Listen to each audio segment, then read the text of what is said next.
मान इस बात से इनकार नहीं है, हमारी तो परंपरा है कि जब हक ना मिले तो छीन के ले लो।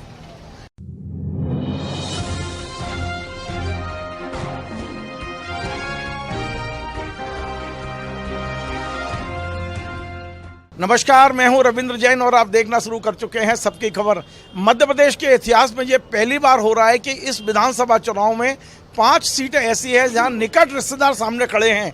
भाई भाई के खिलाफ लड़ रहा है, चाचा भतीजे के खिलाफ लड़ रहा है, बहू जेठ के खिलाफ लड़ रही है और भोपाल भी इसी में है। भोपाल उत्तर में जो यहाँ लंबे समय से विधायक रहे हैं आरिफ अकील साहब, उनके भाई हैं आमिर अकील। मैं आपको बता दूं, आमिर अकील वो शख्सियत है जिन्होंने अपने भाई के बिहाफ पर इस पूरे विधानसभा क्षेत्र में लंबे समय तक काम किया है। खुद आरिफ अकील इस बात को कहते रहे हैं कि मैं नाम का विधायक था, मेरा सारा काम तो मेरा भाई देखा करता था। लेकिन परिस्थितियां कुछ ऐसी हुई कि परिवार में सगे चाचा खड़े हैं और कांग्रेस ने टिकट दी है इनके सगे भतीजे को। हम उन्हीं से बात करते हैं। आमिर भाई, आखिर ऐसी क्या परिस्थिति आई कि आपको अपने भतीजे के खिलाफ चुनाव लड़ना पड़ रहा है?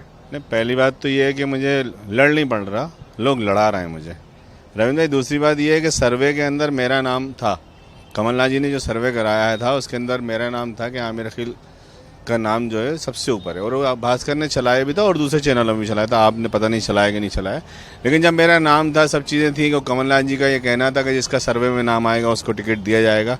तो ये पार्टी वाले बताएं कि उनके अंदर कौन सा ऐसा प्रेशर बन गया कि आमिर अकील का नाम होने के बाद और आमिर अकील की इतनी मेहनत मशक्क़त के होते हुए आमिर अकील का नाम काट के किसी और को टिकट दे दिया जाता है। जब आप खुद ही कह रहे हो कि मैं नाम का था, काम का तो वो था, जब काम वाले को नाम का वक्त आया तो आपका घुटना पेट की तरफ झुक गया।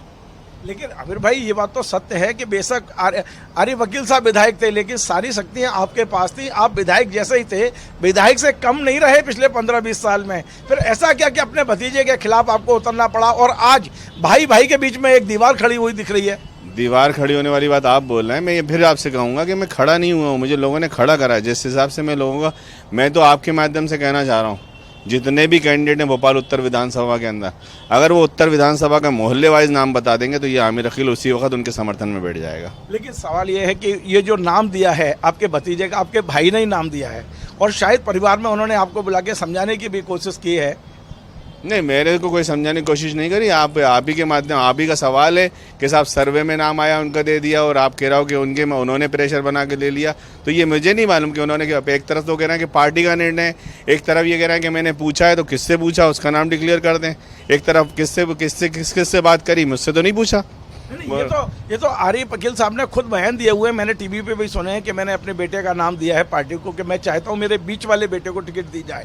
ये तमाम हमने पढ़ा भी और उनके खुद के भी बयान सुने हैं। लेकिन उनके बड़े बेटे ने भी तो विरोध किया कि मुझे भी लड़ाओ। तो बड़ा बेटा अब तो साथ दे रहा है ना उनका? नहीं, इलेक्शन में वो साथ मेरा दे रहा है नहीं दे रहा, यहाँ पर इस की बात नहीं। सवाल इस बात की है कि वो तो खुद उनका बड़ा बेटा भी लड़ना चाह रहा था, फिर उसको क्यों नहीं दिया? और 30 साल जिस भाई ने आपके बेटे की तरह काम करा, आप उसको बेटा मान रहे थे, आपके सारे काम कर रहा था, फिर आपने उसके साथ अख्तलफी क्यों करी? जब लोगों ने आपसे कहा कि आमिर अकील को लड़ाओ तो आपने क्यों नहीं लड़ाया? क्यों आपका घुटना पेट की तरफ झुक गया हो? क्यों आमिर के साथ आपने ज्यादती करी? हर मोर्चे पे तो आमिर अकील था 30 साल।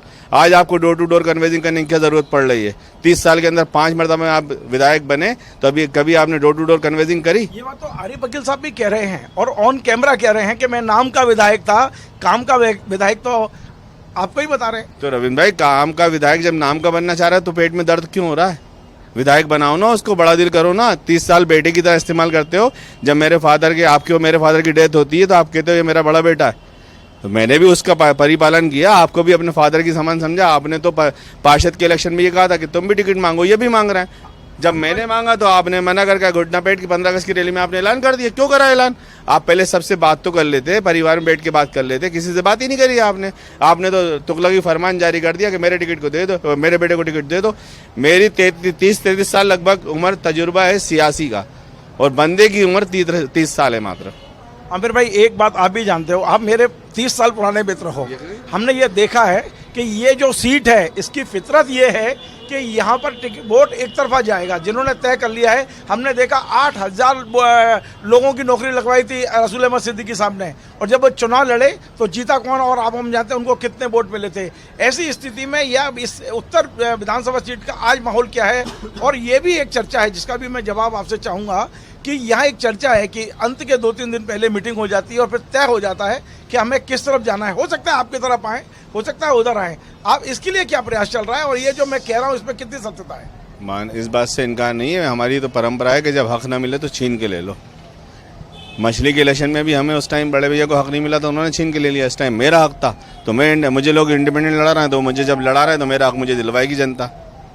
लेकिन माहौल क्या बनेगा कि ऐसा तो नहीं है कि चुनाव के 2 दिन पहले 3 दिन पहले कोई ऐसी मीटिंग हो जाए जिससे एक तरफा पूरा वोट चला जाएगा? कुछ लोग कह रहे हैं कि साहब एक तरफा वोट जाएगा, किधर चला जाएगा, उधर चला जाएगा, तीसरा जीत जाएगा। मेरा तो सिर्फ जो टकराव है वो आलोक शर्मा से, इसके अलावा कुछ भी नहीं। और उन्होंने भी शायद इससे कुछ कहीं कहा होगा, मेरे इल्म में नहीं है।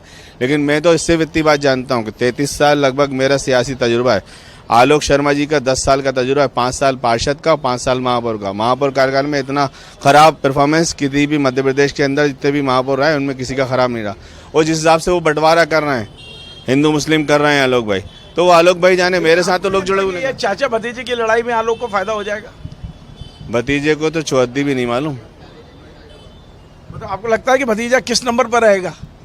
ये तो मैंने अभी आपसे कहा ना कि मेरा और आलोक का इलेक्शन है और किसी का नहीं। इसीलिए ये सवाल पूछा है मैंने इसीलिए क्योंकि नासिर इस्लाम भी है अब मैदान में। वो हुआ करें, लेकिन मैं तो लगभग 33 साल लोगों के करीब रहा हूँ। कोई भी इंसान को मेरा मोबाइल नंबर भी मालूम है। कोई से इंसान में गली में आप चलो, मैं तो आपको दावत देता हूँ कि मैं आगे आगे जनसंपर्क करूंगा। पीछे किसी बच्चे से या बुजुर्ग महिला से या लड़के से या दोस्त से किसी बहन से पूछ लेना कौन है, तो वो यकीनन कहते हैं कि हाँ ये आमिर अकील है, इसको हम भली बात ही जानते हैं। आमिर भाई, लेकिन 2 चीजें आपकी थी जिससे आपका कद बड़ा था, आप माने ना माने। एक था हाथ का पंजा और दूसरा था आरिफ भाई का साथ। आज दोनों चीजें आपके साथ नहीं है। मुझे मेरे लोग चाहने वालों ने मुझे खड़ा करा है, और जब आरिफ भाई को भी हाथ का पंजा और इंडिपेंडेंट लड़े थे तब भी लोगों का साथ था। इस टाइम जनता मेरे साथ है, मुझे जनता लड़ा रही है, मैं अपने बल पे नहीं लड़ रहा। तो परिणाम क्या देख रहे हो आप? 3 तारीख को क्या जुलूस निकलेगा? इंशाल्लाह सुम्मा इंशाल्लाह। बहुत सारे लोग बहुत सारी बातें कर रहे हैं, जैसा जैसा वक्त आएगा वैसा वैसा जवाब भी दूंगा और जीत के आऊँगा। और जीतने के बाद फिर मैं आपके माध्यम से कहना चाहता हूँ कि अपना जीतने वाला प्रमाण पत्र जो मुझे कलेक्टर साहब दिया जाएगा वो अपने भाई के चरणों में रखूंगा। ये बहुत अच्छा सवाल और आखिरी सवाल है मेरा कि बहुत सारी चीज़ें इस उत्तर भोपाल के लिए छूट गई हैं। आज भी हम ये मानते हैं कि 7 सीटों में उत्तर भोपाल का जो विकास होना चाहिए तो वो है नहीं। आप देखिए, आप खुद भी इस मानते को शायद माने ना माने, लेकिन ये तो दिखता है। आपका प्राथमिकता क्या होगी? आप कल जीत के आते हैं, उत्तर भोपाल के लिए आपका सपना क्या है? जब हम जैसी व्यवस्था रहेगी काम करने की, जितना एक लिमिटेड फंड था उतने में काम किया है। अब बहुत सारी चीज़ें नज़र में है, कहाँ की मुझे भी मालूम है कि कहाँ पानी नहीं जा रहा, कहाँ रोड नहीं बना, कहाँ नाली नहीं बनी। तो यकीनन जिस तरह से मूलभूत सुविधा का कुछ अधूरी रह गए वो पूरा करने के प्रयास करूँगा। और जिस तरह के रोज़गार वाले मामले की बात है नौजवानों की, तो आमिर अकील ने अपने बलबूते पे लगभग 14 करोड़ रुपये नगर निगम के माध्यम से बैरसिया बस स्टैंड के लिए सेंक्शन कराएं, उसमें किसी का कोई ताउन नहीं था। चलिए, बहुत बहुत धन्यवाद। तो ये थे आमिर अकील साहब, जिनका कहना है कि हमारी आदत है कि यदि अधिकार नहीं मिलता है तो हम छीन के ले लेते हैं। और इसका उदाहरण है, हमने मछली से जीत के दिखाया था। वो स्वीकार कर रहे हैं कि आरिफ अकील साहब बेशक विधायक थे लेकिन तमाम सारे काम वो खुद करते थे। वो कहते हैं कि 30 साल का मेरा अनुभव है, उतनी तो उनकी उम्र भी नहीं है जो उनके भतीजे सामने हैं। उनको तो अभी कार्यकर्ताओं के नाम नहीं पता और मोहल्ले के बाढ़ तक के नाम नहीं पते। ऐसे में 3 तारीख का परिणाम बताएगा, जुलूस तो आमिर अकील का ही निकलेगा। आपको हमारा कार्यक्रम पसंद आया, इसे शेयर करें, लाइक करें, कमेंट करें और आपसे बार बार निवेदन है हमारे चैनल को सब्सक्राइब अवश्य करें। धन्यवाद।